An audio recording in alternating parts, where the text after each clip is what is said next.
At the auction, my fiancé's junior assistant accidentally raised her paddle twice. The first time, she outbid the client's wife by a mere 300 and snatched away the necklace she wanted. Facing Michael's criticism, she stuck out her tongue. Her husband is always making things difficult for you. I just wanted to teach her a lesson. She was arrogant and rude, yet she defended Michael at every turn. It made Michael chuckle. The second time, she used an aggressive bid against me as well, blinking innocently in my direction. Pink doesn't suit someone your age anymore. Why not let me have it? As the bidding climbed round after round, Michael sighed helplessly. Ruth, your skin tone doesn't really complement Pink. Just let her have it. Chapter 1. This wasn't a particularly large auction. Most of the items wouldn't even reach 8 figures in value. The organizer was the son of one of our business rivals. Having just returned from studying abroad, he decided to hold a charity auction. To support his son, the rival personally delivered an invitation to me. Otherwise, I wouldn't have attended. What I hadn't expected was that I would run into Michael here. Congratulations to CEO Wu of ASTRA Technology for winning this item with a bid of 6,300,000. The auctioneer's hammer fell for the third time. Nina stood up and gave a slight bow in the direction of Mrs. Han. Mrs. Han, who was known for her good temper, wore a rare expression of cold displeasure. Whispers immediately spread through the room. Who bids like that? Only 300 more? Everyone knows Mrs. Han has been exhausted lately because of her husband's mistress. She did that on purpose, didn't she? Michael frowned. Even he felt that Nina had gone a bit too far. But Nina merely stuck out her tongue. Her husband is always delaying project payments. I just wanted to teach her a lesson. So what if it's only 300? I happen to like the number 3. Her voice wasn't loud, yet it was enough for everyone to hear. Mrs. Han's expression darkened even further. Looking at Nina's arrogant and ill-mannered behavior, Michael actually laughed. You really are something. Don't be so willful next time. Eva, who was sitting beside me, couldn't help glancing at me. Boss. This. I withdrew my gaze and lifted the cup of coffee that our rival had personally prepared. The aroma was rich, and the latte art was beautiful. Unfortunately, I no longer had any appetite for it. The next item was soon brought onto the stage. A pink diamond necklace. The starting bid was 3 million. Ava immediately raised her paddle. This was the item I had come for. The price was reasonable. Even if I paid 10 million for it, it would count as doing our rival a favor. Besides, since I was planning to ruin his event later, I ought to offer some compensation first. By the time the bidding reached 8 million, very few people were still participating. Everyone moved in the same social and business circles. People saw each other all the time. Most bidders only raised the price symbolically. Very few would keep pushing the bid higher. The auctioneer had already brought the hammer down twice, but just as the third strike was about to fall, Nina raised her paddle again. I'll match any bid. The moment the words left her mouth, every eye in the room turned toward her. An unlimited matching bid was rarely seen in their circle, unless people were competing out of spite. Almost no one chose to bid that way. It was the kind of move that hurt others while bringing little benefit to oneself. Nina tossed her hair and turned back to give me a provocative smile. CEO Ruth, pink isn't suitable for someone your age anymore. Why not let me have it? Chapter 2. Hearing Nina's words, Michael suddenly turned around. Only then did he realize that I was here as well. Everyone's attention shifted from Nina to me. I suddenly feel like a mistress is provoking the fiancé. Ruth and Michael are already engaged. So you're not wrong. No wonder that woman was targeting Mrs. Han. Turns out she's a homewrecker too. Just watch the show. Ruth isn't exactly known for having a good temper. My engagement to Michael was common knowledge in our circle. Back then, many people had envied his luck for managing to attach himself to me when his family business was on the verge of bankruptcy. And now, he was allowing his assistant to openly snatch things away from me in front of everyone. Ava glanced at me, but her hand never stopped moving as she continued bidding. 20 million, 30 million, 40 million. Michael's expression grew darker and darker. According to auction rules, once someone declared an unlimited matching bid, they could not stop regardless of how high the price went. As the price climbed to 50 million, Michael suddenly stood up. Ruth, enough. I raised an eyebrow. Not even close. In less than 20 seconds, Nina had completely lost her earlier arrogance. Listening to the auctioneer call out the escalating prices, her face grew paler and paler. Michael walked over to my side and forced a smile. "Ruth, stop bidding." I looked up at him. To be honest, Michael was indeed handsome. Otherwise, someone as hard-hearted as me would never have softened toward him. When the Wu family was facing bankruptcy, he had begged everyone in a city for help before finally coming to my doorstep. In his darkest hour, I was the only one who reached out a hand. He said that if I could save his family, he would do anything. He also said that I was not only his lover but also his benefactor, and that he would never betray me for the rest of his life. The man before me overlapped with the young man who had once knelt before me. Then the images separated. The shadow of that young man shattered completely. Seeing that I remained silent, Michael Wu gritted his teeth. "Ruth, your skin tone doesn't complement pink. Just let her have it." Smash! I hurled the coffee cup straight at Michael's head. The ceramic cup split open a wound on his forehead. Blood mixed with coffee immediately stained his white shirt. "Ah, what are you doing to him?" Chapter 3. Nina screamed and rushed over. She frantically tried to wipe the coffee stains from Michael's clothes. When she saw the wound on his forehead, her eyes turned red with distress. "You vicious woman! How can you be so cruel?" Before she could finish speaking, Ava handed me her own coffee. "Ah!" Another scream rang out. Ava had unusual tastes and loved hot American coffee. The cup had just been served moments earlier. Nina's skin instantly turned red from the scalding liquid, and her carefully styled hair became a complete mess. Her white evening dress suffered the same fate. Covered in coffee stains and looking utterly miserable, she and Michael actually looked quite well matched. I took the bidding paddle from Ava and raised the price again. 100 million. Michael, who had been checking whether Nina was burned, froze on the spot. Nina even forgot to cry. The two of them stared at me in shock. Whispers erupted around the room once again. Can someone really bid like that? Normally, at this price, proof of funds would be required. As long as Ruth passes verification, the bid is valid. The Wu family suffered serious losses a few years ago. I wonder whether Michael can even afford 100 million. Of course Michael could afford it, but only barely. Nina completely panicked and grabbed Michael's sleeve. "I don't want it anymore. I don't want it anymore." Michael's face turned ashen. No one wanted that necklace less than he did. But he knew the rules. Once the unlimited matching bid had been declared, there was no backing out. "Ruth, stop making things difficult for a young girl." I stood up with a smile. "Can't you tell? The one I'm making things difficult for is you." "Michael, either call the police and report someone for intentionally disrupting the auction, or pay." Hearing my answer, he clenched his fists. At the mention of the police, Nina began trembling in his arms. She bit her lip as though she had suffered some enormous injustice. Michael took a deep breath. The veins on his forehead bulged. Then he forced the words out through gritted teeth. "Fine, I'll pay." The auctioneer's hammer fell 3 times. Congratulations to CEO Wu of ASTRA Group for successfully winning the item. I raised my hand and applauded 3 times with a smile. "Congratulations, CEO Wu. My goal accomplished."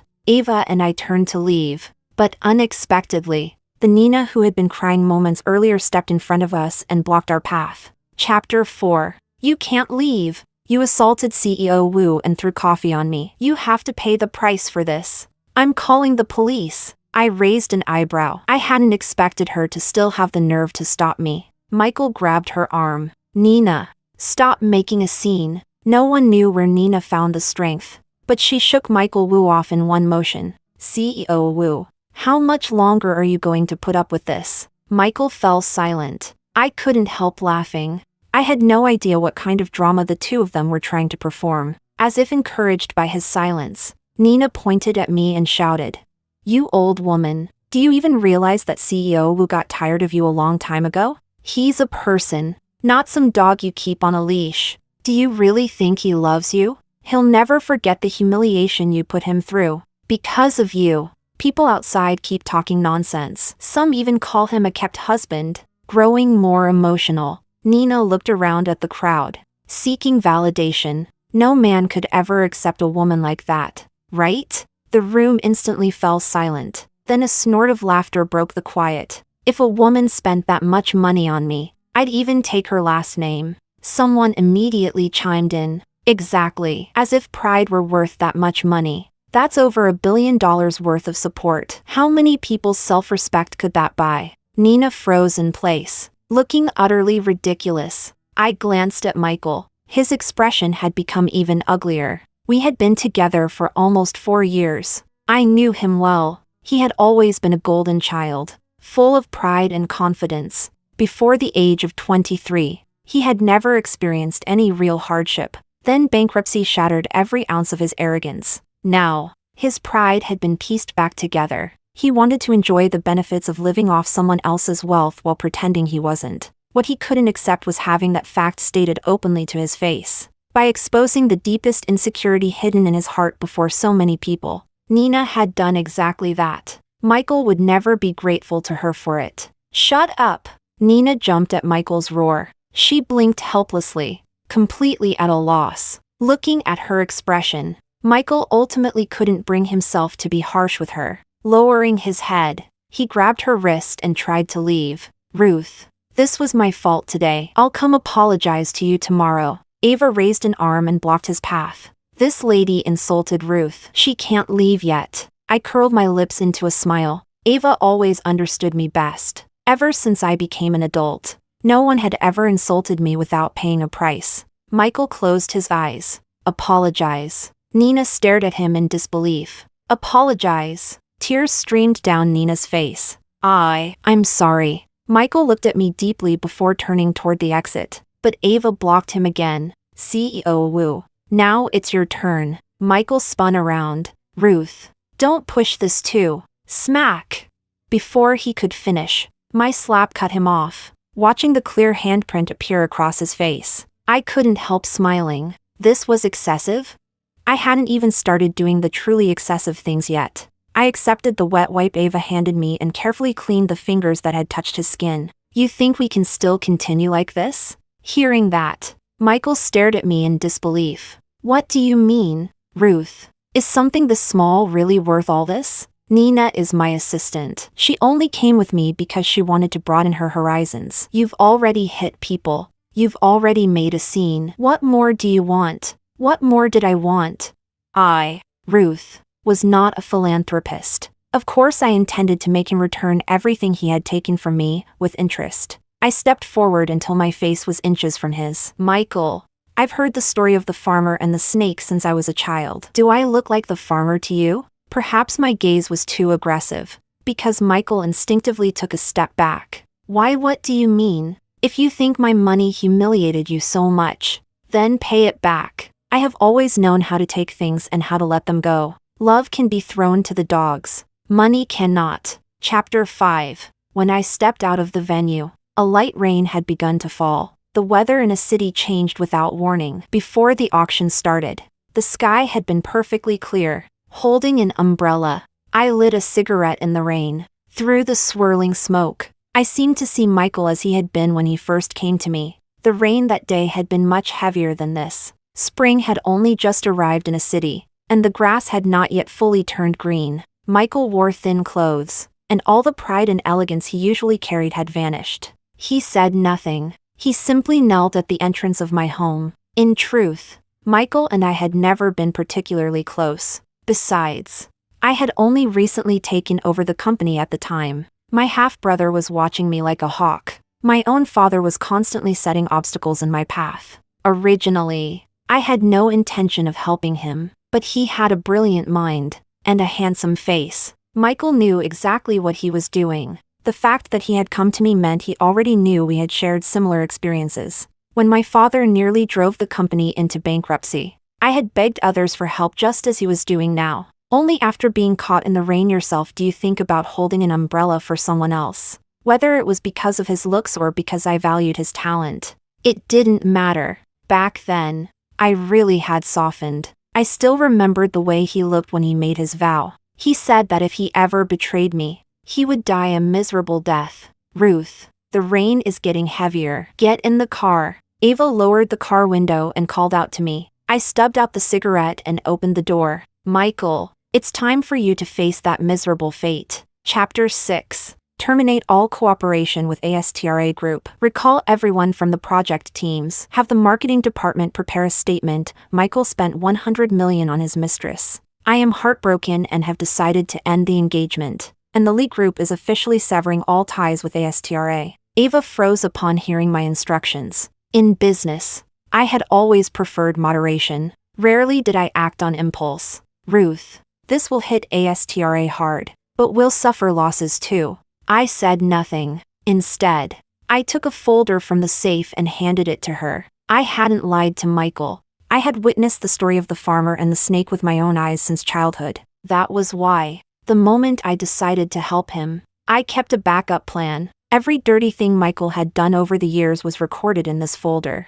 The gray areas, the black areas. Either way, none of it could withstand public scrutiny. He wanted to court disaster. I was willing to grant his wish. I tossed the folder to Ava. Tomorrow night, I'll probably be leaving on a business trip. Starting the moment I leave, release one file every 6 hours. Ava accepted the folder. The moment she saw what was inside, her eyes lit up. The admiration in her gaze deepened even further. I smiled and waved her away. Go on. I have a guest coming. Send her directly to my office when she arrives. Ava put away the folder. But just as she reached the door, she suddenly stopped. She seemed hesitant, yet her voice was both serious and unwavering. Ruth, I will always stand by your side. Looking at her expression, the smile on my lips faded. A rare warmth rose in my chest. In this cold battlefield of wealth and power, Ava was the only one who stayed beside me. Not long after she left, my guest arrived. This wasn't my first time meeting Mrs. Han. Years ago, when I attended a Han Group gala with Michael, we had exchanged a few conversations. She and CEO Han had built their empire from nothing. Together, they had created the business giant it was today. But everyone knew that if CEO Han weren't unwilling to lose half of his fortune in a divorce, they would have separated long ago. Mrs. Han had only one child, a daughter. Under the pretense of giving her opportunities, CEO Han had sent her to Germany to study when she was only in middle school. She stayed away from China. She had no contact with the company, and she studied art, a field with no relevance to the family business. CEO Han's intentions were obvious. He wanted to keep both mother and daughter away from everything connected to the Han Group so he could leave his fortune to his illegitimate son. What he hadn't expected was how exceptional Augustina Han would become. Without relying on a single cent from her family, she earned a doctorate in finance.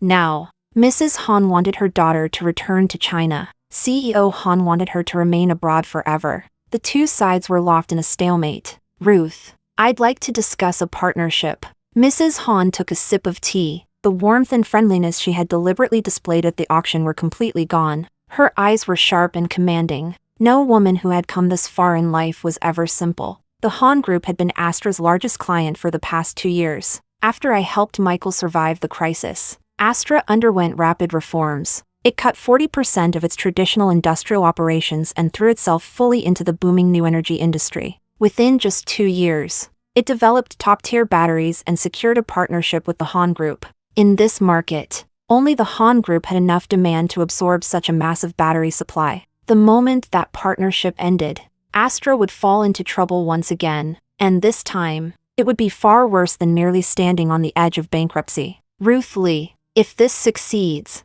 the Lee Group will become the largest supplier. The new energy project had attracted countless greedy eyes, mine included. I had been watching this opportunity for a very long time. The market was only so large. As long as ASTRA survived, there would never be room for me to enter. I extended my hand and shook Mrs. Han's. Deal. Chapter 7. After seeing Mrs. Han off, I received a call from home. Get your ass back here immediately. Before I could say a word, my father hung up. Looking at the call log, my good mood vanished instantly. The Lee family estate was some distance from the city center. By the time I arrived, dusk had already fallen. A housekeeper was waiting outside. Welcome back, Mississippi. I glanced at her. She wasn't the same maid who had called me second miss last time. Inside the living room, my father, my mother, my younger sister, and my illegitimate half-brother were all present.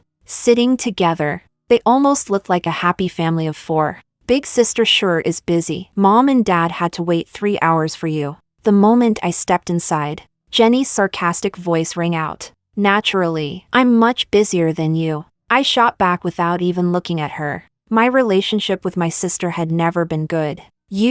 Jenny immediately turned to complain. Mom, look at her. Seeing her younger daughter upset, my mother quickly scolded me. Ruth, can't you say something nicer to your sister? Chapter 8. I lifted my eyes and looked at my mother. It had been almost a year since we last saw each other. After an entire year, that was the first thing she said to me. To tell me to be nicer to Jenny. Fine. I'll say it again. My time is valuable. Unlike you useless people, I don't have endless free time. So if you have something to say, say it. If you have something to fart out, get it over with. Enough. My father shot to his feet. Pointing at me, he erupted in fury. I don't have a daughter like you. Look at what you've done. If your mother hadn't stopped me, I'd have beaten you today. I raised an eyebrow, genuinely curious about what great crime I had supposedly committed. The whole city is talking about what happened between you and Michael.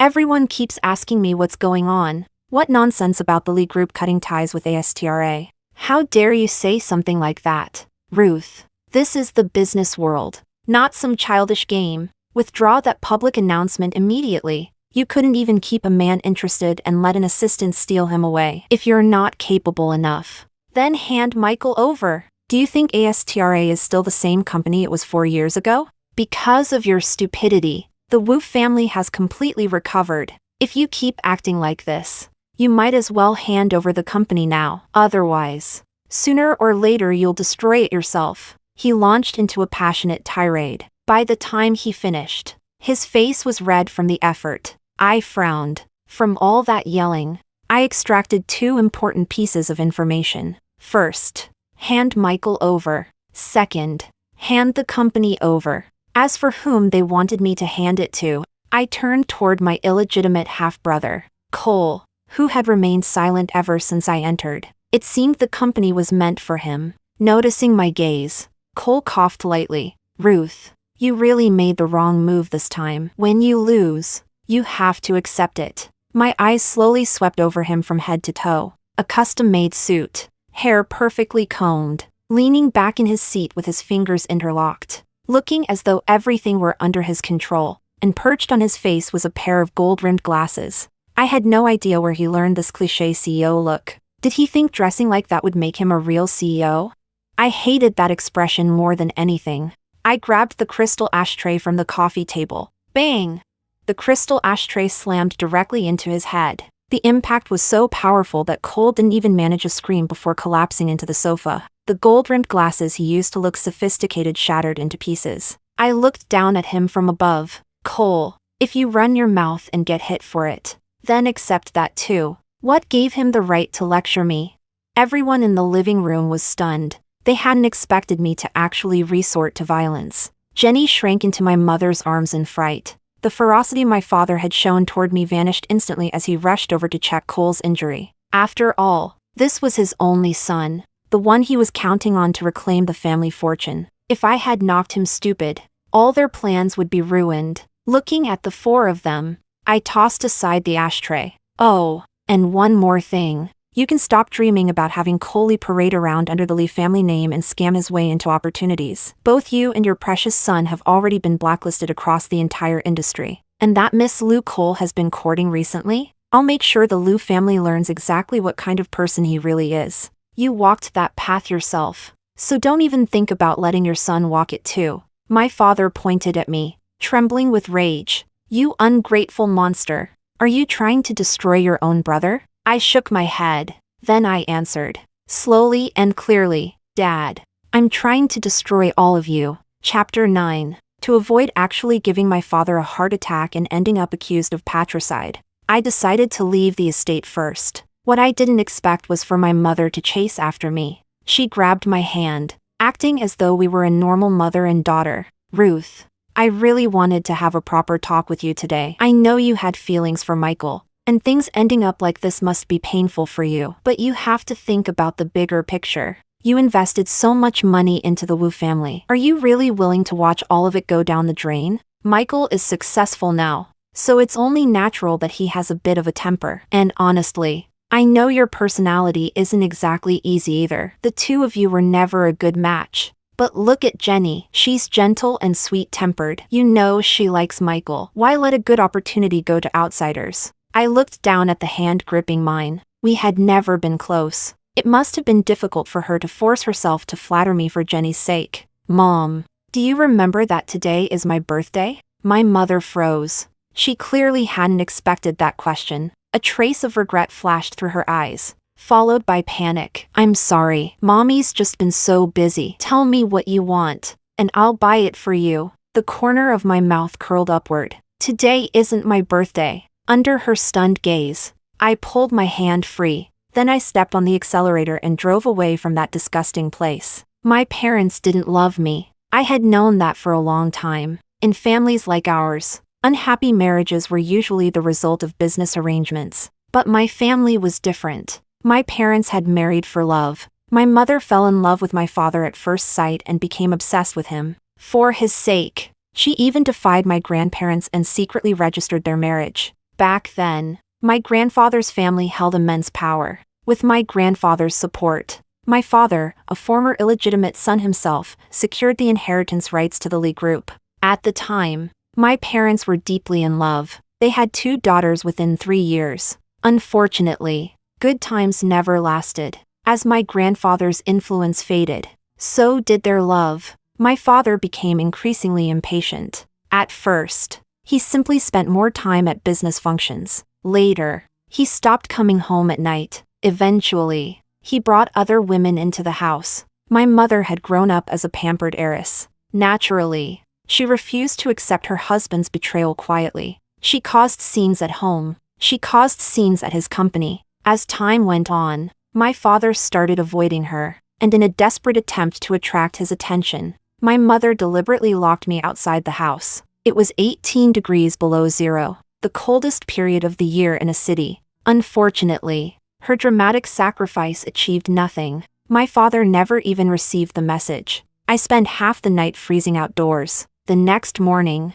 when my mother found me barely alive, she finally woke up to reality. She completely gave up on the marriage and decided to leave. At the time, I was genuinely happy for her. I ran around helping her pack her luggage. I thought we were finally leaving that place together. But she only took Jenny. After that, one woman after another moved into the house as its new mistress. I remained behind alone, carefully, quietly, surviving in that household by myself. Perhaps heaven really does have eyes. When I turned 20, a major Lee Group project collapsed. The company's cash flow broke. The entire business stood on the edge of bankruptcy. To avoid taking responsibility, my father transferred the company into my name beforehand. Then he took the money and fled overseas with his mistress and illegitimate son. Back then, my father never imagined that I would be able to save the Lee Group. By the time he realized what I had accomplished, it was already far too late. Chapter 10. When it came to my parents, I had never truly been ruthless. But since they had enjoyed enough good days, then none of them would get to enjoy any more. My mother had never worked a day in her life. She and Jenny spent extravagantly. The money my grandfather had left them had long since been exhausted. For years, they had been living off my credit cards. I canceled all of their supplementary cards and kicked them out of my villa. Ava personally led people to inventory everything piece by piece. Jewelry, designer handbags, luxury shoes. Anything purchased with my money stayed behind. My mother and Jenny screamed, cried, and threw tantrums after the bodyguards tossed them outside. They even tried to cause trouble at my company. Unfortunately, they couldn't even get through the front gate. As for my father's side, that was much simpler. Cole's company had only just gotten off the ground. After I released the news, not a single company dared to cooperate with him. Miss Liu refused even to meet him after learning his true background. With a little encouragement from me, his former friends eagerly added insult to injury. The blow proved too much for my father. He collapsed from the stress and ended up bedridden. Cole, however, wasn't the type to sit quietly. He secretly aligned himself with Michael, But Michael was having troubles of his own and had no spare energy to help him. That 100 million had practically emptied his accounts. Astra's next major payment wouldn't arrive until the following quarter. I heard he had rushed to sell several luxury cars. Just when he managed to ease the immediate crisis, even bigger problems exploded within the company. We exposed Astra's tax evasion, bribery, bidding irregularities, and bid rigging schemes. Any one of those scandals was enough to keep Michael busy for a long time. Now the entire internet was calling him an ungrateful snake, calling Astra an ungrateful company. Several executives and shareholders who were active online were dragged into the controversy as well. Michael was young. There had always been shareholders who resented him. Now that he had created such a massive scandal, those dissatisfied shareholders finally united against him. Some even wanted to sacrifice him to protect the company, making him take all the blame alone. If not for the project he held with CEO Han, Michael would have already been suspended by the board. Ava told me that Michael had been coming to the company every day. When he couldn't see me, he simply waited outside. Several young women in the secretary's office had begun to sympathize with him. Do you think he finally realizes he was wrong? I couldn't help laughing when Ava said that. He didn't realize he was wrong. He realized he was finished. By the time I returned to a city from my business trip, half a month had passed. At a Han Group gala, I saw Michael again. He had lost a noticeable amount of weight. Dark circles shadowed his eyes. Gone was the confident and successful man from 2 weeks ago. Now he stood on the edge of the crowd, isolated and somewhat pathetic. Augustina followed my gaze. So that's your ex-fiancé? Honestly, he's pretty underwhelming. I took a sip of wine. She wasn't wrong. He was underwhelming. Thinking she had touched a sore spot, Augustina patted my shoulder. Hey, everyone has terrible taste sometimes. I know plenty of younger guys who are much better than him. I'll introduce some to you later. I laughed. Sounds good. During this business trip, I had fully witnessed Augustina's capabilities. She managed to excel at both academics and romance. In only half a month, I had met 3 different boyfriends of hers. Michael also noticed us. Many executives from related industries had been invited to the gala. Under normal circumstances, given my relationship with Michael, I wouldn't have been invited. That was why he looked especially surprised when he saw me. Ruth, what are you doing here? I swirled the wine in my glass. The Lee Group is also one of CEO Han's potential suppliers. If you can be here, why can't I? Michael froze. Only then did he remember that I was also in the battery business. He grabbed my hand and lowered his voice. We need to talk. You know my relationship with the Han Group. You don't stand a chance. I know several excellent clients as well. If you're willing to talk to me, I can introduce them to you. Chapter 11. Not necessary. Augustina answered for me. The conversation was interrupted, and Michael turned toward her with obvious irritation. But the moment he saw her face, he froze. Why are you here? I had almost forgotten. Michael had seen photos of Augustina before. According to CEO Han's plans, Augustina Han was never supposed to appear in China. Michael immediately sensed that something was wrong. His eyes swept across the room. Only then did he realize that CEO Han, the host of the event, was nowhere to be seen. What is going on? I smiled. The moment he saw that smile, his heart sank. His contract with the Han Group was the last bargaining chip he had left. If he lost even that, there would truly be no possibility of a comeback. I stepped closer and spoke softly. Michael, do you remember the promise you made? In just a few seconds, sweat covered his forehead. His voice trembled. Ruth, I was wrong. There's nothing between me and that assistant. I was confused. It was my fault. I raised a hand and cut off his confession. You said that if you ever betrayed me, you would die a miserable death. He stared at me in horror. I walked past him and took Augustina's hand, but after only 2 steps, a loud thud sounded behind me. Bang! Michael had dropped to both knees. Ruth, I love you. I can't live without you. Please forgive me. The shout instantly drew everyone's attention. Whoa, what's CEO Wu doing? If you're going to confess your love, at least pick the right place. Among the guests were several people who had attended the auction. You don't know? A while ago Michael stole a necklace Ruth wanted. Looks like the lovebirds had a fight. Then he deserves it. Still, Kneeling in public like this? Michael must really be devoted. Hearing the crowd's reactions, Michael seemed encouraged. He shuffled forward on his knees until he reached me. His eyes overflowed with what looked like deep affection. Ruth, I promise I'll replace every female assistant with male ones. I'll never let you misunderstand me again. Let's stop fighting, okay? Michael had knelt before me twice. The first time, he received real money and real help. The second time, he still dared to hope for my forgiveness. Did he really think a man's knees were made of gold? Just then, a female voice shattered the atmosphere. Michael, what are you doing? Nina rushed over. Is she making things difficult for you again? She pointed at me. You're unbelievable. Can't you just leave us alone? Michael doesn't even love you. Smack! Shut up. Chapter 12. Nina's voice abruptly cut off. She covered her face and turned around in disbelief. Michael, you hit me? Not just Nina, everyone present widened their eyes in shock. Michael had actually hit a woman. Augustina couldn't help poking my arm. Your taste in men is truly terrible. The disdain in her voice was impossible to hide. For some reason, I suddenly felt a little embarrassed. Tears rolled down Nina's cheeks one after another. Around her neck still hung the outrageously expensive necklace that had once symbolized their so-called love. Covering her face, she demanded hysterically, I've always looked out for you. When your mother was sick, I was the one who took care of her. And you're hitting me? What nonsense are you talking about? Michael hurriedly tried to distance himself. I won't allow you to drive a wedge between me and my fiancé. He grabbed my hand. Ruth, don't listen to her. She's imagining things.